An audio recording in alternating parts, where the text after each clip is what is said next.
Good morning, everybody. Myself Acharya Vishwendra. I'm the founder of Optimal Success Trajectory. आपसे कुछ question discuss करूँगा। तो हमें पता है कि जो इंड्यूस ईएमएफ है किसी इंडक्टर में, उसको L into D i by d T लिख सकते हैं, और स्टडी स्टेट में करंट ज़ीरो है तो ये ज़ीरो आ जाएगा। तो टोटल वोल्टेजेस का सम ई होता है, तो यहाँ से आपका ई एल क्योंकि ज़ीरो है तो V is equal to E आ जाएगा, which is equal to I R. तो E is equal to I R, यहाँ से आई आपका ई बाई आर आ जाएगा, which is 1 ampere. Next question, आपको एक सोलोनॉइड दिया हुआ है, तो हमें पता है इसका जो सेल्फ इंडक्टेंस है उसको mu naught N square by L into a लिख सकते हैं, जहाँ पे n total number of turns हैं, a is the area of the solenoid and l is the length. तो हम कह सकते हैं self inductance is proportional to n square, which where n is the total number of turns. तो l two dash upon l one dash का ratio 4n upon n आ जाएगा, क्योंकि जो नंबर ऑफ टर्न्स हैं वो फाइनली 4n है, initially n है, तो इसको सॉल्व करेंगे 16 आ जाएगा। नेक्स्ट क्वेश्चन है इंडक्टर पे बेस्ड है, तो हमें पता है induce EMF minus L delta i by delta T होता है। सेल्फ इंडक्टेंस 4.6 दे रखा है।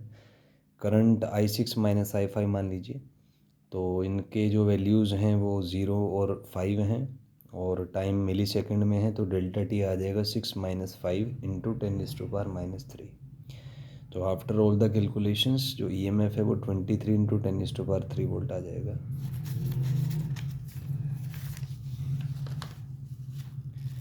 नेक्स्ट क्वेश्चन इज, हमें म्यूचुअल इंडक्टेंस कैलकुलेट करना है दो कोएक्सियल सोलोनॉइड्स का।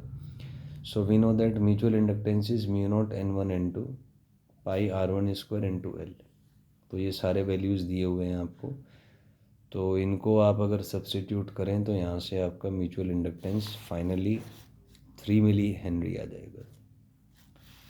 Next question again induced EMF का है, तो अगर मैग्नीट्यूड की बात करें इंड्यूस ईएमएफ के, वो आएगा model delta i by delta t. Mod e 200 दिया हुआ है, मॉडल मान लीजिए ये है, delta i 5 minus 0, delta t 0.1। तो इसको सॉल्व करेंगे, यहाँ से मॉडल आपका 4 हेनरी आ जाएगा। Next question is about the magnetic energy stored in an inductor. तो हमें पता है magnetic energy half l i square होती है। एम्पियर लॉ लगाएंगे, V is equal to I R, यहाँ से आई वी बाई आर आ जाएगा, which is 100/20 which is 5 ampere. So इसको सॉल्व करेंगे, E will be half l i square. तो सॉल्व करने के बाद ये 62.5 जूल आ जाएगा। Next question, E is equal to minus l d i by d t. तो एल यहाँ से e d t by d i आ जाएगा। अगर हम यूनिट्स की बात करें इंडक्टेंस के, तो इंडक्टेंस का यूनिट होगा, ई का यूनिट होता है वोल्ट, डी टी का सेकेंड, डी आई का एम्पियर। तो इंडक्टेंस के यूनिट को वोल्ट सेकेंड पर एम्पियर भी लिखा जा सकता है।